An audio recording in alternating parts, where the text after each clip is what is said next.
एक दफा का जिक्र है कि एक बादशाह की 3 बेटियां थीं। वो उन सब से मोहब्बत करता था, लेकिन सबसे छोटी बेटी उसकी लाडली थी। वो इतनी हसीन वो नाजुक थी जैसे परिंदे की आवाज की मिठास। एक रात उस शहजादी ने ख्वाब में सर का एक खूबसूरत सुनहरी हार देखा। वो इतना दिलकश था कि सुबह जागने के बाद शहजादी के दिल में उसे पाने की शदीद ख्वाहिश पैदा हो गई। अफसोस, ऐसा मुमकिन न था। वो उदास रहने लगी और दिन ब दिन कमजोर होने लगी। बादशाह ने अपनी बेटी की हालत देखी तो पूछा, बेटी तुम्हें क्या हुआ है, क्यों इतनी उदास हो? बाबा, मैंने ख्वाब में सर का एक निहायत खूबसूरत सुनहरी हार देखा है और अब उसके बगैर जिंदा रहना मुमकिन नहीं। ये सुनकर बादशाह ने इरादा किया कि वो अपनी बेटी के लिए वो हार जरूर बनवाएगा। मुल्क भर के सनारों को बुलवाया गया जो बेशुमार हार लेकर हाजिर हुए, लेकिन शहजादी ने कोई भी कबूल न किया। एक दिन वो जंगल में गई और एक बहुत बड़ा सफेद रीछ देखा। उसके पंजों के दरमियान वही काब वाला हार था और वो उससे खेल रहा था। प्यारे रीछ, ये हार बहुत खूबसूरत है, क्या मैं ये ले सकती हूँ? नहीं, मेरे ख्याल से नहीं। शहजादी ने जिद की। मेरे वालिद बादशाह है, मैं तुम्हें सोना, जवाहरात या एक आलीशान महल भी दे सकती हूँ इस हार के बदले। ये हार पैसों से नहीं मिल सकता, इसका सिर्फ एक ही बदला हो सकता है। क्या मतलब? ये हार सिर्फ तुम्हारे बदले मिल सकता है। अगर तुम मुझसे शादी कर लो तो। शहजादी ने सोचा कि इस हार के बगैर जिंदगी का कोई मतलब नहीं और हामी भर ली। रीछ ने उसे हार दे दिया और तय हुआ कि 3 दिन बाद यानी थर्सडे को वो उसे लेने आएगा। शहजादी घर वापस आई तो वो बहुत खुश थी। उसने बादशाह को रीछ से मुलाकात और उस सौदे के बारे में बताया। बादशाह ने सोचा कि रीछ को रोकना कोई मुश्किल काम ना होगा। थर्सडे को सफेद रीछ शहजादी को लेने आया। बादशाह के सिपाही दरवाजे पर खड़े थे, मगर रीछ ने एक जोरदार घाड़ लगाए और कोई भी उसके आगे टिक न सका। हथियार बेकार हो गए। रीछ महल में दाखिल हो गया। ये देखकर बादशाह ने अपनी सबसे बड़ी बेटी को बाहर भेज दिया। तुम जाओ, तुम्हारी इससे शादी होगी। रीछ ने उसे अपनी पीठ पर बैठाया और रवाना हो गया। रीछ 1 घंटे तक जंगल में दौड़ता रहा। फिर उसने शहजादी से पूछा, क्या कभी इससे ज्यादा नर्म बैठने की जगह देखी है? जी हाँ, मेरी माँ की गोद में इससे ज्यादा नरमी है। और कभी ऐसा नजारा देखा है? हाँ, महल के मीनार से इससे ज्यादा खूबसूरत दिखता है। तो फिर तुम मेरी दुल्हन नहीं हो। ये कहकर उसने उसे वहीं जमीन पर उतार दिया और खुद आगे बढ़ गया। बड़ी शहजादी को रास्ता ढूंढकर घर वापस जाना पड़ा। दूसरी दफा फिर रीछ आया तो बादशाह ने दूसरी बेटी को भेजा। वो भी वापस लौट आई। तीसरे थर्सडे रीछ एक बार फिर शहजादी को लेने आया। अब बादशाह के पास कोई चारा न था। सबसे छोटी शहजादी आगे बढ़ी, रीछ की पीठ पर सवार हुई और वो उसे लेकर रवाना हो गया।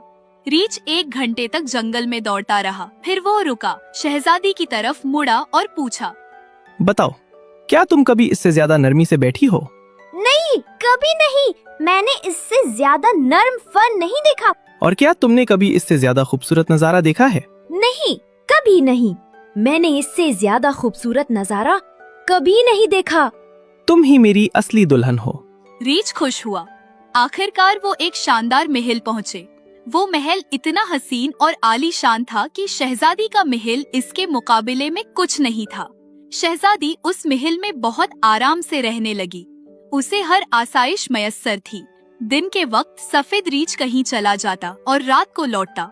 रात में वो एक इंसान बन जाता था। इस महल में न कोई चिराग था, न शमा, न रोशनी का कोई जरिया। लिहाजा शहजादी ने उसे कभी देखा नहीं, लेकिन वो महसूस कर सकती थी कि वो नहायत खूबसूरत शहजादा है जो उसे बहुत मोहब्बत करता था। कुछ अरसा सब बहुत अच्छा रहा, लेकिन अब शहजादी उदास रहने लगी थी। एक रात उसने कहा, मैं अपने घर जाना चाहती हूँ, अपने माँ बाप से मिलने।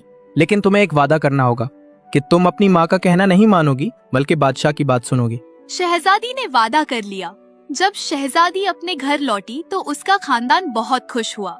एक शाम जब वो वालिदीन के साथ बैठी तो उन्होंने उसके शवहर के बारे में पूछा, जो कभी सफेद रीछ और कभी इंसान बन जाता था। माँ ने फिक्र से कहा, मुमकिन है वो रीछ एक दिन तुम्हें खा जाए। तुम्हें चाहिए कि जब वो सो रहा हो तो एक शमा जलाकर देखो कि असल में वो है कौन। शहजादी ने बताया कि महल में कोई शमा नहीं, माँ ने उसे एक क्षमा थमा दी। वालिद को ये मंसूबा ठीक नहीं लगा, लेकिन शहजादी ने माँ की बात मानी और अपना वादा भूल गई।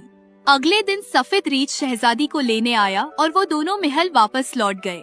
रात को जब वो नींद में था, शहजादी ने आहिस्ता से माँ की दी हुई शमा जलाई और रोशनी उसके चेहरे पर डाली।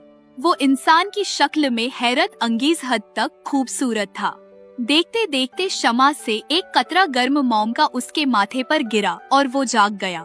दुख से उसने बताया कि अगर शहजादी 1 महीना और सब्र करती तो वो जादू से आजाद हो जाता, लेकिन अब उसे हमेशा के लिए जादूगरनी के पास जाना होगा। शहजादी ने मिन्नतें की मगर वो रुका नहीं।